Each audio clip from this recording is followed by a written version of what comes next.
আজি পুনৰবাৰ মই তোমালোকৰ মাজলৈ আহিলোঁ। আগৰ ভিডিঅ'টিত মই তোমালোকক ৰজনীকান্ত বৰদলৈৰ উপন্যাসৰ বিশেষত্ব সম্পৰ্কে কিছু কথা কৈছিলোঁ আৰু আশা কৰোঁ আগৰ ভিডিঅ'টি শুনি বা চাই তোমালোকে ৰজনীকান্ত বৰদলৈৰ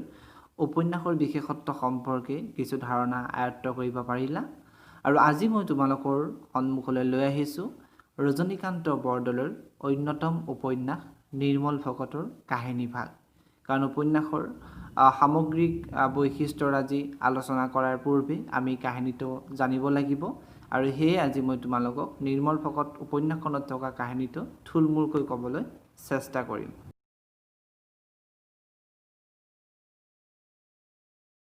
আহিছোঁ উপন্যাসখনৰ কাহিনী বস্তুলৈ যে আমি উপন্যাসখনৰ আৰম্ভণিতে পাওঁ দক্ষিণপাট সত্ৰৰ এগৰাকী 100 বছৰীয়া ভকত আৰু সেই ভকতগৰাকীক তেওঁৰ লগৰ ভকতসকলে তেওঁৰ জীৱনৰ বিষয়ে জানিবলৈ বিচাৰিছে। কাৰণ সেই 100 বছৰীয়া ভকতগৰাকীয়ে মানি অসম আক্ৰমণ কৰা সময়ছোৱাত আমাৰ অসমীয়া সৈন্যৰ হৈ যুঁজ দিছিল আৰু তেওঁ গৈ মান দেশত আবদ্ধ হৈ থাকিব লগা হৈছিল। গৈ তেওঁৰ বিষয়ে জানিবলৈ বিচাৰিলে আৰু তেতিয়া তেখেতে নিজৰ জীৱনৰ আদ্যপান্ত বিৱৰি ক'লে যে এইখিনিতে মই উল্লেখ কৰি থওঁ উপন্যাসখনত আমি দুটা কাহিনী পাম। এটা হৈছে অসম বুৰঞ্জীৰ ৰাজনৈতিক প্ৰেক্ষাপটৰ এটা কাহিনী আৰু আনটো হৈছে উপন্যাসখনৰ মাজত মানৱীয় কাল্পনিক এটি কাহিনী। আৰু উপন্যাসখনৰ মাজত পোৱা এই যি কাল্পনিক কাহিনী, এই কাল্পনিক কাহিনীটোৰ ক্ষেত্ৰত আমাৰ ঔপন্যাসিক ৰজনীকান্ত বৰদলৈ আমাৰ ইংৰাজ কবি টেনিছনৰ এনক আৰ্ডেন নামৰ যিটো কবিতা, সেই কবিতাটিৰ দ্বাৰা প্ৰভাৱিত আছিল আৰু এই কথাটো তেখেতে নিজেই উল্লেখ কৰি থৈ গৈছে। গতিকে এই দুটা কাহিনীৰ মই প্ৰথমতেই ক'বলৈ বিচাৰিছোঁ মানৱীয় প্ৰেম আবেদনৰ যিটো কাহিনী, সেই কাহিনীটো ক'বলৈ বিচাৰিছোঁ। আৰু এই কাহিনীটো অনুসৰি যে নিৰ্মল ভকত আছিল ৰংপুৰ জিলাৰ পানীদিহিং মৌজাৰ লাহন গাঁৱৰ এজন যুৱক আৰু তেখেতৰ জন্ম হৈছিল 1787 চনত আৰু সেই স্থানৰ এগৰাকী মেধিৰ ঘৰত। গতিকে মেধিৰ ল'ৰা আছিল আমাৰ নিৰ্মল। গতিকে তেওঁৰ পাৰিবাৰিক জীৱনটো খুব ভালেই আছিল, এটা ভাল পৰিয়ালত তেওঁ জন্ম লাভ কৰিছিল আৰু সেই নিৰ্মলে সৰুৰ পৰাই তেওঁতকৈ বয়সত 5 বছৰে সৰু ছোৱালী এগৰাকীক ভাল পাইছিল, যিগৰাকী ছোৱালীৰ নাম আছিল ৰূপহী। আৰু সেই ৰূপহী আৰু নিৰ্মলে সৰুকালতেই দৰা কইনা খেলিছিল আৰু তেওঁলোকৰ লাহে লাহে যেতিয়া বয়স বাঢ়ি গ'ল, বয়স বঢ়াৰ লগে লগে খেলৰ দৰা কইনা প্ৰকৃতাৰ্থত দৰা কইনা হ'বলৈ মনস্থ কৰিলে, অৰ্থাৎ দুয়োগৰাকী প্ৰেমত আবদ্ধ হ'ল, এগৰাকী আনগৰাকীক পাবলৈ বিচাৰিলে। কিন্তু শৈশৱৰ অৱস্থাতেই যেতিয়া ৰূপহী আৰু নিৰ্মলৰ মাজত প্ৰেম আছিল, সেই সময়ছোৱাতে আকৌ ৰূপহীক খুব মন প্ৰাণ ভৰি ভাল পাইছিল তেওঁলোকৰে খেলৰ লগৰী অনিৰামে। কিন্তু ৰূপহী আকৌ ভাল পাইছিল নিৰ্মলকহে। গতিকে ইয়াতে নিৰ্মল, ৰূপহী আৰু অনিৰাম কেন্দ্ৰিক এটা ত্ৰিভুজাকৃতিৰ প্ৰেমৰ কথা আমি উপন্যাসখনৰ মাজত পাওঁ। সি যি কি নহওক নিৰ্মল আৰু ৰূপহী এক হ'বলৈ বিচাৰিলে, কিন্তু এই ক্ষেত্ৰত বিধি পথালি দিলে নিৰ্মলৰ পিতৃয়ে। কাৰণ নিৰ্মল হৈছে মেধিৰ ল'ৰা। গতিকে মেধিৰ ল'ৰা এজনলৈ সাধাৰণ খেতিয়কৰ ছোৱালী এগৰাকীক বোৱাৰী কৰি আনিবলৈ মেধি অৰ্থাৎ নিৰ্মলৰ বাপেক ৰাজি নাছিল। তেওঁ এই কথাটো কেতিয়াও মানি ল'ব নোৱাৰে আৰু সেই কথাটো যেতিয়া গম পালে তেতিয়া নিৰ্মল আৰু ৰূপহীয়ে সিদ্ধান্ত ল'লে যে তেওঁলোকে তাৰ পৰা পলাই যাব আৰু সেই মৰ্মে নিৰ্মলে ৰূপহীক লৈ পলাই গ'ল আৰু তেওঁলোক পলাই গৈ চিতাপিললে সন্ধিকৈ গাঁৱত, যিখন গাঁৱত নিৰ্মলৰ বিধৱা মাহীয়েক এগৰাকীয়ে বসবাস কৰিছিল আৰু সেই গাঁওখনত গৈ থাকিল। আৰু তেওঁলোক যোৱাৰ পিছতেই নিৰ্মলৰ বা তেওঁলোকৰ পিতৃ মাতৃৰ সন্মতিক্ৰমে আমাৰ নিৰ্মল আৰু ৰূপহীৰ বিবাহ হ'ল আৰু বিবাহৰ পিছতেই নিৰ্মলৰ পিতৃ ঢুকাল আৰু তেতিয়া নিৰ্মলেই নিজেই মেধিৰ বাপ ল'বলগীয়া হ'ল। গতিকে এনেকৈ তেওঁলোকৰ ৰূপহী আৰু নিৰ্মলৰ এখন সুখৰ সংসাৰ গঢ় লৈ উঠিছিল আৰু সেই সময়ছোৱাতেই আমাৰ দ্বিতীয়খন মানুহৰ আক্ৰমণ আৰম্ভ হৈছিল, অৰ্থাৎ দ্বিতীয়খন অসম সৈন্য আৰু মান সৈন্যৰ যুদ্ধ আৰম্ভ হৈছিল আৰু সেই যুদ্ধতেই আমাৰ মান সকলৰ বিৰুদ্ধে আহোম সৈন্যৰ হৈ থিয় দিছিলগৈ আমাৰ নিৰ্মলে। গতিকে নিৰ্মল সেই যুদ্ধত জড়িত হৈ পৰিছিল আৰু আমাৰ আহোম সৈন্যৰো মানুহৰ সৈতে হোৱা মানুহৰ সমাজত হোৱা এই যিখন যুদ্ধ সেই যুদ্ধত আমাৰ মান সৈন্যই আহোম সৈন্যক পৰাস্ত কৰিছিল আৰু তেতিয়া বস্তু বাঢ়ি এই কঢ়িওৱা ভাৰী হিচাপে আমাৰ নিৰ্মলক মানসকলে ধৰি লৈ গৈছিল আৰু তেতিয়াই আমাৰ নিৰ্মল আৰু ৰূপহীৰ গঢ় লৈ উঠা যিখন সুখৰ সংসাৰ তাত ফাট মেলিছিল গতিকে আমাৰ নিৰ্মল গৈ মান দেশত থাকিলে আৰু মান দেশত যিখিনি অসমীয়া মানুহক ধৰি লৈ গৈছিল সেই মানুহখিনিক নিগাজিকৈ থাকিবলৈ দিয়া হৈছিল তাত এখন গাঁৱেই গঢ় লৈ উঠিছিল সেই গাঁওখনত খেতি খোলা কৰি তেনেকৈ নিৰ্মলে নিজৰ জীৱনটো আগবঢ়াই লৈ গৈছিল আৰু এনেকৈ 12 বছৰ কাল মান দেশত আমাৰ নিৰ্মল গৈ থাকিব লগা হৈছিল আৰু সেই সময়ছোৱাত তেখেতে পত্নী ৰূপহীৰ কোনো খা খবৰ পোৱা নাছিল আৰু তাৰ পিছতে নিৰ্মল গৈ যেতিয়া তাত থাকিল এনেকৈ 12 বছৰ অতিবাহিত কৰিলে আৰু তাৰ পিছত এটা সুযোগ পালে যে ইংৰাজসকলে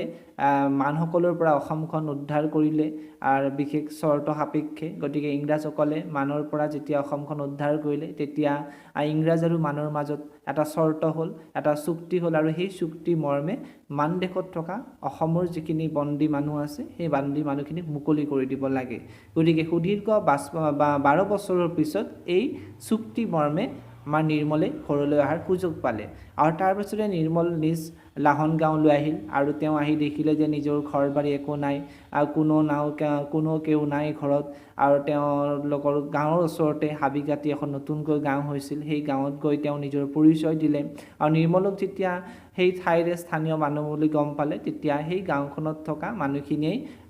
টকা কৰি কিছুমান উঠাই নিৰ্মলক জাতত তুলি ল'বলৈ বিচাৰিলে কাৰণ নিৰ্মল যিটো ম্লেচ্ছসকলৰ মাজত আছিল বিদেশত গৈ আছিল গতিকে তেওঁৰ জাত নাইকিয়া হৈ গৈছে আৰু এনেকৈ নিজৰ দেশৰ কাৰণে বিদেশত গৈ থকা কাৰণে যেতিয়া নিৰ্মলৰ জাত যোৱা বুলি আমাৰ তেওঁলোকৰ স্থানীয় মানুহখিনিয়ে ক'লে বা তেনেকুৱা ধৰণৰ এটা ভাৱ তেওঁলোকৰ মাজত দেখা পালে তেতিয়া এই কথাটো সহজভাৱে ল'ব নোৱাৰিলে নিৰ্মলে আৰু তাৰ বাবে নিৰ্মলে তেওঁলোকৰ সেই স্থান পৰিত্যাগ কৰি আহি বোকাখাটত উঠিল আৰু বোকাখাটত উঠি তাৰ ওচৰতে এখন গাঁও পালে যিখন গাঁৱত আমাৰ মানুহৰ আক্ৰমণৰ সময়ছোৱাত দুখদিশে পলাই যোৱা মানুহখিনি আহি এই গাঁওখনত স্থিতাপি লৈছিল গতিকে সেই গাঁওখনত গৈ তেওঁ উপস্থিত হ'ল আৰু সেই গাঁওখনত গৈ তেখেতে 80 বছৰীয়া এগৰাকী বৃদ্ধক লগ পালে আৰু সেই বৃদ্ধগৰাকীৰ পৰা তেওঁ গম পালে যে নিৰ্মলৰ পত্নী ৰূপহী এই গাঁওখনতেই আছে কিন্তু দুখৰ কথা যে সেই ৰূপহী এতিয়া বিবাহপাশত আবদ্ধ হৈছে শৈশৱৰেই ৰূপহীৰ প্ৰতি খুব গভীৰ প্ৰেম থকা অনিৰামৰ সৈতে অৱশ্যে প্ৰথম অৱস্থাত অনিৰামৰ সৈতে ৰূপহীয়ে বিবাহপাশত আবদ্ধ হোৱা বিচৰা নাছিল কিন্তু স্থানীয় মানুহখিনিয়ে তেখেতক মান্তি কৰাইছিল কাৰণ নিৰ্মল আহেনে নাহে কোনো ঠিক নাই গতিকে নিৰ্মলৰ অনুপস্থিতিত ৰূপহী অনিৰামৰ সৈতে বিবাহপাশত আবদ্ধ হৈ এখন সুখৰ সংসাৰ গঢ়ি তুলিছিল আৰু এইখিনিতে উল্লেখনীয় অনিৰাম আৰু ৰূপহীৰ ফালৰ পৰা এটা ল'ৰা সন্তানো আছিল আৰু এই কথা গম পাই আমাৰ নিৰ্মলে এগৰাকী ভকতৰ বেশত তোমাৰ ৰূপহীৰ ঘৰত উপস্থিত হৈছিল ৰূপহী অনিৰামৰ ঘৰত উপস্থিত হৈছিল আৰু ল'ৰাটোৰ সৈতে অলপ হাই ধেমালি কৰিছিল আৰু তাৰ পিছত তেওঁ নিজৰ কোনো পৰিচয় নিদিয়াকৈ তাৰ পৰা আহি উপস্থিত হৈছিল দক্ষিণপাট সত্ৰত দক্ষিণপাট সত্ৰৰ মানুহখিনি যেতিয়া গম পালে তেওঁ মান দেশৰ পৰা আহিছে তেতিয়া এই সত্ৰ তেওঁ গ্ৰহণ কৰিবলৈ টান পালে তেওঁৰ জাত যোৱা বুলি ভাবিলে তেতিয়াও আকৌ অপমান বোধ কৰিলে নিৰ্মলে আৰু সেই সময়ছোৱাতে সেই সত্ৰৰ গোসাঁইগৰাকী উপলব্ধি কৰিলে যে নিৰ্মলৰ নৈতিক সততা আৰু নিৰ্মলৰ যি ত্যাগ সেই ত্যাগৰ কথা তেওঁ উপলব্ধি কৰি তেওঁ উদাসীন পন্থত মানে তেখেতক নিৰ্মলক তাত অভিষেক কৰিলে আৰু নিৰ্মলক এগৰাকী ভকত হিচাপে তাত স্বীকৃতি দিলে গতিকে এনেকৈ সেই যুদ্ধ কৰিবলৈ যোৱা নিৰ্মলে নিজৰ পত্নীক হেৰুৱালে আৰু তাৰ পিছতে তেওঁ নিজৰ পৰিচয় হেৰুৱালে আৰু আহি এতিয়া ভকত হিচাপে দক্ষিণপাট সত্ৰত থাকিবলৈ ল'লে গতিকে যুদ্ধৰ কুপৰিণতিৰ এটা সুন্দৰ নিদৰ্শন স্বৰূপে আমি নিৰ্মল চৰিত্ৰটিক আঙুলিয়াব পাৰোঁ গতিকে এইগৰাকীয়ে হৈছে নিৰ্মল আৰু এই উপন্যাসখনৰ নিৰ্মল কেন্দ্ৰিক এই যিটো কাহিনী সেই কাহিনীটোক আমি কাল্পনিক মানৱীয় আবেদনৰ কাহিনী বুলি ক'ব পাৰোঁ ইয়াৰ সমান্তৰালভাৱে আমি উপন্যাসখনত আন এটা কাহিনী পাইছোঁ যিটো কাহিনী নিৰ্মলৰ মুখৰেই ঔপন্যাসিকগৰাকীয়ে আমাক কোৱাইছে আৰু সেইটো হৈছে অসম বুৰঞ্জীৰ ৰাজনৈতিক প্ৰেক্ষাপটৰ এটা কাহিনী সেই কাহিনীটো মই এতিয়া ক'ম সেই কাহিনীটো মৰ্মে তোমাৰ চন্দ্ৰকান্ত সিংহ যেতিয়া ৰাজপাটত উঠিছিল তোমালোকে জানাই তেওঁৰ বয়স 13 বছৰ আছিল গতিকে তেওঁৰ নামত ৰজা আছিল কিন্তু ৰাজকাৰ্যৰ বেছিখিনি কাম আমাৰ পূৰ্ণানন্দ বুঢ়াগোহাঁই আৰু ৰাজমায়ে চলাইছিল আৰু লাহে লাহে যেতিয়া 13 বছৰীয়া চন্দ্ৰকান্ত সিংহ ডাঙৰ হ'ল তথাপিতো তেওঁৰ দায়িত্ব জ্ঞান প্ৰকাশ নাপালে আৰু তেওঁ নিজৰ ৰজা হিচাপে কৰিবলগীয়া দায়িত্ব পালন কৰাৰ সলনি তেওঁ মানে তেখেতৰ আন এগৰাকী অসৎ বন্ধু সত্ৰামৰ সৈতেহে বেছি থাকিবলৈ ল'লে গতিকে তেনেকুৱা ধৰণৰ পৰিস্থিতিত তেওঁ ৰজা হিচাপে তেওঁৰ কৰণীয়খিনি প্ৰকাশ নাপালে আৰু তাৰ পিছতেই সত্ৰামৰ সৈতে লগ লাগি থকা কথাটোক ৰাজমা আৰু পূৰ্ণানন্দ বৰগোহাঁই বৰ ভাল দৃষ্টিৰে চোৱা নাছিল আৰু ফলশ্ৰুতিত তেওঁলোকৰ মাজত এটা বিভাজন আহিছিল অৰ্থাৎ এফালে আছিল পূৰ্ণানন্দ বুঢ়াগোহাঁই আৰু ৰাজমা আৰু আনফালে আছিল সত্ৰাম আৰু তোমাৰ ৰজা চন্দ্ৰকান্ত সিংহ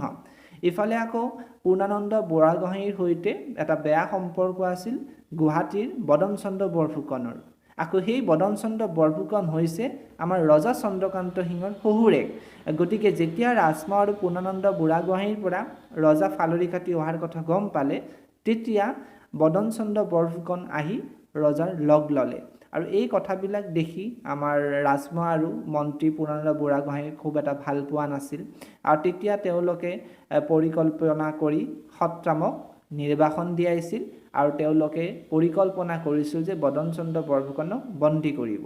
কিন্তু বদনচন্দ্ৰ বৰফুকনক বন্দী কৰাৰ এই যিটো কথা এই কথাটো বদনচন্দ্ৰ বৰফুকনে আগতীয়াকৈ গম পাইছিল চন্দ্ৰকান্ত সিংহৰ পত্নী পিজৌ গাভৰুৰ পৰা কাৰণ চন্দ্ৰকান্ত সিংহৰ পত্নী পিজৌ গাভৰু আছিল বদনচন্দ্ৰ বৰফুকনৰ গতিকে জীয়েকৰ পৰা বাপেকে যেতিয়া গম পালে তেওঁক বন্দী কৰিব তেতিয়া বদনচন্দ্ৰ বৰফুকনে তাৰ পৰা পলাই পত্ৰং দি কলিকতাত উপস্থিত হ'ল আৰু ইংৰাজসকলক অনুনয় বিনয় কৰিলে যে ইংৰাজসকলে তেওঁৰ লগ লাগি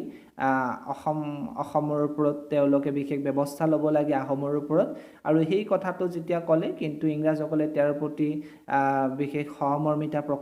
প্ৰকাশ নকৰিলে তেতিয়া এই বদনচন্দ্ৰ বৰফুকনে গৈ তোমাৰ উপস্থিত হ'ল মান দেশত আৰু মানসকলৰ লগ লাগি অসম আক্ৰমণ কৰিবলৈ তেওঁ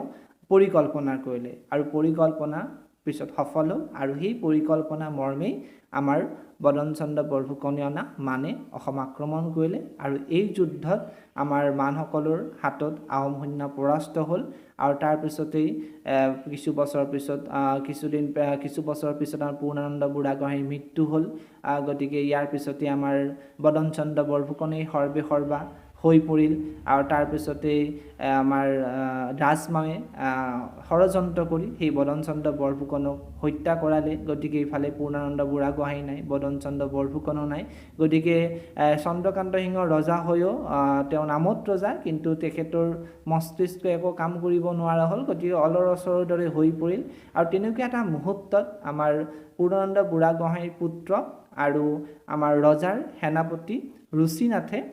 আমাৰ পূৰ্বৰ ভগা ৰজা ৰাজেশ্বৰ সিংহৰ বংশৰ পুৰন্দৰ সিংহক ৰজা পাতিবলৈ পৰিকল্পনা কৰিলে গতিকে এই পৰিকল্পনাৰ কথা যেতিয়া আমাৰ ৰজা চন্দ্ৰকান্ত সিংহই গম পালে তেতিয়া তেওঁ তাৰ পৰা পলাই পত্ৰং দিলে আৰু তাৰ পিছতেই তেওঁক আমাৰ চন্দ্ৰকান্ত সিংহই যাতে পৰৱৰ্তী সময়ছোৱাত আকৌ ৰজা হ'ব নোৱাৰে তাৰ কাৰণে ৰুচিনাথে তেওঁ অংগক্ষত কৰাৰ ব্যৱস্থা কৰিলে কাৰণ তোমালোকে জানাই যে আহোমসকলৰ যিটো নিয়ম আছিল যে কোনো যদি ৰাজকুমাৰ অংগক্ষত হয় তেওঁ ৰজা হ'ব নোৱাৰে গতিকে তেনেকৈ তেওঁ পলাই গ'ল আৰু তাৰ পিছতেই আমাৰ 1817 চনত আমাৰ পুৰন্দৰ সিংহ আহোম ৰাজপাটত উঠিল আৰু তাৰ পিছতেই বদনচন্দ্ৰ বৰফুকনক হত্যা কৰাৰ কথা যেতিয়া আমাৰ মানসকলে গম পালে তেওঁলোকে পুনৰবাৰ 1819 চনত আমাৰ অসম আক্ৰমণ কৰিলে আৰু এনেকৈ মান আৰু আহোমৰ মাজত পুনৰবাৰ দ্বিতীয়খন যুদ্ধ হ'ল আৰু এই যুদ্ধতেই অসমৰ সৈন্যৰ এগৰাকী প্ৰতিনিধি হিচাপে অসমৰ সৈন্যৰ এগৰাকী সেনা হিচাপে আমাৰ নিৰ্মলেও যোগদান কৰিলে যিখন যুদ্ধত নিৰ্মল বন্দী হৈ মানদেশ পাব লগা হ'ল গতিকে এইটো আছিল আমাৰ অসম বুৰঞ্জীৰ ৰাজনৈতিক প্ৰেক্ষাপটৰ এটা কাহিনী যিটো নিৰ্মল ভকত উপন্যাসখনত আছে এনেকুৱা আমি দুটা কাহিনী উপন্যাসখনৰ মাজত পাওঁ গতিকে আজি মই তোমালোকক ঔপন্যাসিক ৰজনীকান্ত বৰদলৈৰ বিষয়ে ক'লোঁ আৰু উপন্যাসখনত থকা কাহিনী দুটা এটা আভাস দিবলৈ প্ৰয়াস কৰিলোঁ আৰু আশা কৰিছোঁ মই কোৱা এই কথাখিনি তোমালোকে বুজি পাবা আৰু ইয়াৰ পৰৱৰ্তী সময়ছোৱাত মই উপন্যাসখনৰ ওপৰত আন এটি আলোচনা আগবঢ়াবলৈ বিচাৰিম তোমালোকৰ উপযোগীকৈ। গতিকে আজিলৈ মই বিষয়বস্তু সামৰিছোঁ আৰু এইখিনিতে মই তোমালোকক পুনৰবাৰ কৈ থৈছোঁ, তোমালোকে মোৰ এই যিটো চেনেল, এই চেনেলটো ছাবস্ক্ৰাইব কৰি থবা আৰু ওচৰত থকা বেল আইকনটো তোমালোকে টিপি দিবা, যাতে পৰৱৰ্তী সময়ছোৱাত মই যেতিয়া তোমালোকৰ পাঠ্যক্ৰমৰ সৈতে জড়িত কোনো বিষয় আপলোড কৰোঁ ইউটিউবত, তেতিয়া তোমালোকে যাতে পাই যোৱা। গতিকে এই কথাটো মোৰ ফালৰ পৰা জনাই থলোঁ। আজিলৈ এৰিছোঁ।